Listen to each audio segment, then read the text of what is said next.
दोस्तों, अगर भारत के सबसे ऐतिहासिक राज्य की बात की जाए तो इनमें सबसे पहला नाम महाराष्ट्र का आता है, जिसका इतिहास से हमेशा से ही एक गहरा नाता रहा है। यहाँ पर कई मराठा शासकों से जुड़े हुए ऐतिहासिक किस्से आज भी दुनिया भर में मशहूर हैं। महाराष्ट्र में ऐसे कई सारे ऐतिहासिक किले मौजूद हैं जो कि अपने अंदर समेटे हुए शानदार इतिहास को दुनिया भर में बखूबी बयां करते हैं। इतिहासकारों के मुताबिक महाराष्ट्र में तकरीबन 350 से भी ज्यादा किले मौजूद हैं, जो कि सैकड़ों साल पुराने हैं। इन किलों की बनावट और वास्तुकला लोगों को इस तरह लुभाती है कि हर साल लाखों लोग दूर दूर से इन किलों की सैर करने आते हैं। दोस्तों, आज हम महाराष्ट्र के 5 ऐसे ऐतिहासिक किलों के बारे में बताने वाले हैं जिन्होंने भारतीय इतिहास में एक महत्वपूर्ण भूमिका निभाई है। तो चलिए जानते हैं महाराष्ट्र के 5 ऐसे ऐतिहासिक किलों के बारे में जिनका इतिहास आज भी लोगों को यहाँ आने पर मजबूर करता है।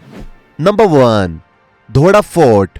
दोस्तों, महाराष्ट्र के नासिक जिले में मौजूद धोड़प किला राज्य का दूसरा सबसे ऊंचा किला माना जाता है, जिसकी ऊंचाई समुद्र तल से तकरीबन 4829 फीट यानी कि 1472 मीटर है। इतिहासकारों के मुताबिक 16वीं शताब्दी तक ये किला बर्बन निजाम शाह के कब्जे में रहा था, लेकिन एक युद्ध के दौरान साल 1635 में मुगल शासक अल्लाहदी बल्ला ने इस किले पर कब्जा कर लिया था। मुगल शासकों के बाद जब मराठाओं ने इस किले की गद्दी को संभाला तो उन्होंने अपने शासन के दौरान इस किले को नासिक के महत्वपूर्ण किलों में से एक बना दिया था। इस किले के बारे में सबसे प्रचलित घटना ये बताई जाती है कि मराठा शासक माधवराव पेशवा ने इस किले की तलहटी में राजा राघोबा दादा को हराया था, क्योंकि माधवराव जी को जैसे ही इस बात का आभास हुआ कि राघोबा दादा गायकवाड़ और अंग्रेजों की मदद से उनके खिलाफ विद्रोह कर देंगे, तो उन्होंने राघोबा दादा को जड़ से उखाड़ फेंकने का फैसला किया और अपने 4000 सैनिकों के साथ युद्ध के लिए रवाना हो गए। दूसरी तरफ राघोबा दादा माधवराव से बचने के लिए आनंदवल्ली से धोड़प किले में रहने के लिए चले गए। राघोबा दादा के पास 25,000 सिपाही थे, जो कि किले के नीचे उनकी सुरक्षा की पहरेदारी कर रहे थे। और आखिरकार जब माधवराव और राघोबा दादा की सेना के बीच युद्ध हुआ तो इस युद्ध में राघोबा दादा की सेना बुरी तरह से हार गई, जिसके बाद माधवराव और उनकी सेना ने राघोबा दादा और उनकी सेना को बहुत लूटा और आखिरकार राघोबा दादा ने किले सहित सारा खजाना माधवराव को सौंप दिया। कहा जाता है कि शिवाजी महाराज सूरत से युद्ध लड़ने के बाद इस किले में आए थे और मुगलों से लूट करने के बाद सारा माल इकट्ठा करने के लिए कुछ दिन तक इस किले में ठहरे थे, जिसके कुछ दिनों बाद ही डिंडोरा की लड़ाई हुई थी। दोस्तों, इतिहासकार बताते हैं कि इस किले के भीतर 5 मीटर गहरी एक सुरंग है जहां पानी भरा हुआ है और यहाँ पर हनुमान जी की एक मूर्ति भी स्थापित है। इसके अलावा इस किले में कई मंदिर और गुफाएं भी मौजूद हैं, जो कि ये बयां करती है कि ये किला आज भी बेहतर स्थिति में है। नंबर 2, मुरुड जंजीरा फोर्ट। दोस्तों, मुरुड किला महाराष्ट्र के रायगढ़ जिले में एक द्वीप के किनारे मौजूद है। इसे मुरुड जंजीरा किले के नाम से भी जाना जाता है। मुरुड किले का निर्माण 15वीं शताब्दी के दौरान अहमदनगर के सल्तनत के मालिक अंबर की देखरेख में हुआ था और इसका निर्माण कार्य पूरा होने में तकरीबन 22 साल का समय लगा था।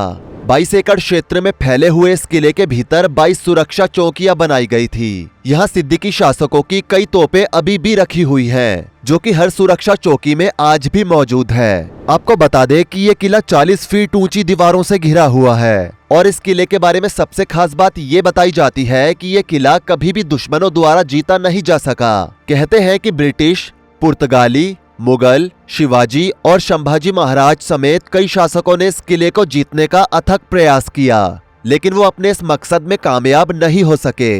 यही वजह है कि 350 साल पुराने इस किले को अजय किले के नाम से भी जाना जाता है। आपको बता दें कि मुरुड किले का दरवाजा दीवारों की आड़ में बनवाया गया था, ताकि किले से कुछ मीटर दूर जाने पर ही दीवारों के कारण किले के अंदर का हिस्सा दिखना बंद हो जाए। और यही वजह है कि आक्रमणकारी किले पर हमला करने के लिए आते तो थे, लेकिन किले के पास आने के बावजूद भी चकमा खा जाते थे और किले के भीतर नहीं घुस पाते थे।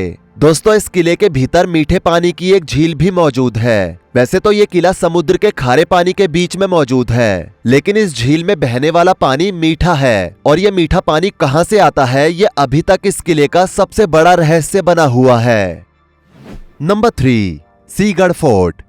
दोस्तों सीगढ़ किला महाराष्ट्र के राज्य के पुणे जिले से करीबन 30 किलोमीटर की दूरी पर पहाड़ी क्षेत्रों में स्थित है। दुर्ग साम्राज्य के पहले इस किले को कोंडाना के नाम से जाना जाता था। ये किला समुद्र तल से 1312 मीटर यानी 4304 फीट की ऊंचाई पर बना हुआ है। दोस्तों सीगढ़ किला कई सारे ऐतिहासिक युद्धों का गवाह रह चुका है और इस किले पर मराठाओं का शासन सबसे लंबे समय तक रहा है। 13वीं शताब्दी की शुरुआत तक इस किले पर कोली सरदार नाग नायक का शासन हुआ करता था, जिसके बाद साल 1328 में मोहम्मद बिन तुगलक ने युद्ध जीतकर इस किले को अपने अधीन कर लिया था और साल 1485 के दौरान सीगढ़ किला अहमद सल्तनत के मालिक अहमद के कब्जे में आ गया था, जिसके बाद साल 1500 में इस किले पर मुगल शासक आदिल शाही ने अपना कब्जा कर लिया था।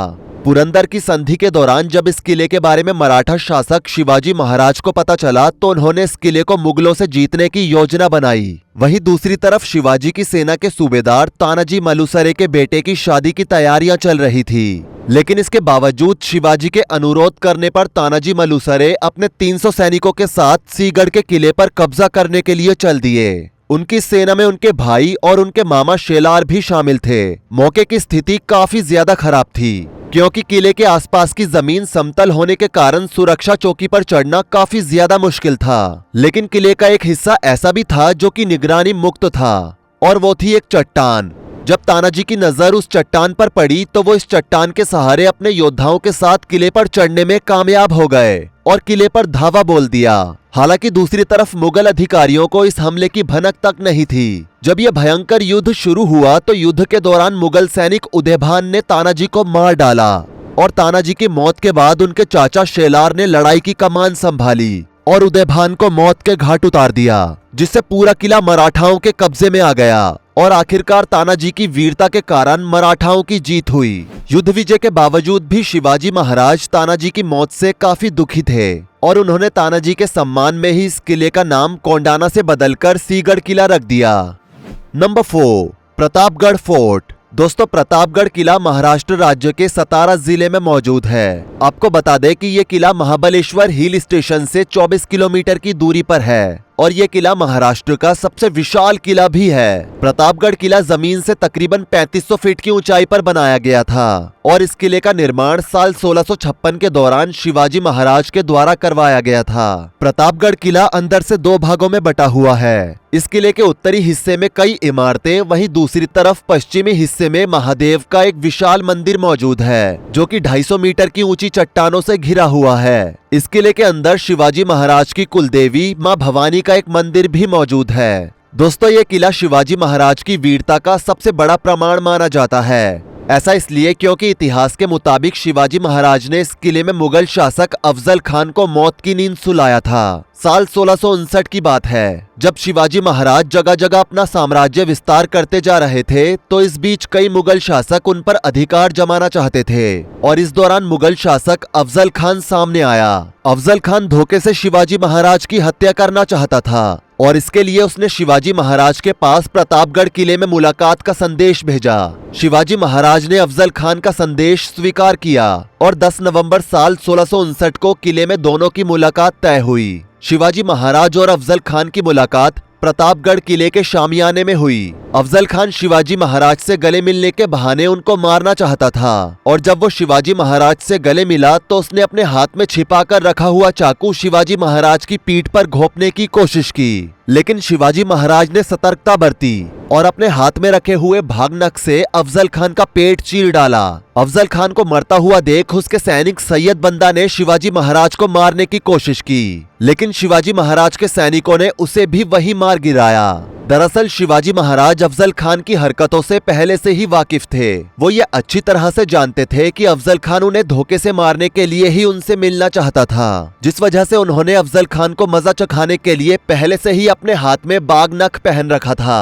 दोस्तों हम आपको बता दें कि बागनख एक ऐसा हथियार होता है जो कि बाघ के नाखूनों की तरह नुकीला और धारदार होता है। अफजल खान को मारने के बाद शिवाजी महाराज उसके शव को अपनी मां जीजाबाई के पास ले गए, जिसके बाद उनकी मां जीजाबाई ने उन्हें समझाया कि अफजल खान से उनकी दुश्मनी उसकी मौत के साथ खत्म हो गई है और सम्मान पूर्वक मुस्लिम रीति रिवाजों के साथ उसके शव का अंतिम संस्कार किया जाए। अपनी मां की बात मानते हुए शिवाजी महाराज ने प्रतापगढ़ किले के करीब ही अफजल खान की कब्र बनवाई, जो कि आज भी वहां मौजूद है।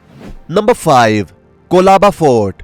दोस्तों, कोलाबा किला महाराष्ट्र राज्य के रायगढ़ जिले में समुद्र के किनारे स्थित है। इस किले को अलीबाग किले के नाम से भी जाना जाता है। कोलाबा किले का निर्माण 19 मार्च साल 1680 में मराठा शासक छत्रपति शिवाजी महाराज ने करवाया था और माना जाता है कि शिवाजी महाराज के निधन से पहले यही उनका आखिरी किला था। शिवाजी महाराज ने इस किले का निर्माण अपने और सैनिकों की सुरक्षा के तौर पर करवाया था और साल 1680 में शिवाजी महाराज की मृत्यु के बाद मराठा शासक संभाजी राजे ने साल 1681 में इसका निर्माण कार्य पूरा करवाया था। निर्माण कार्य पूरा होते ही 17वीं शताब्दी में इस किले की कमान कान्होजी आंग्रे के हाथ में आ गई थी और उन्होंने अपने इस किले को मुख्य किले के तौर पर इस्तेमाल करना शुरू कर दिया था।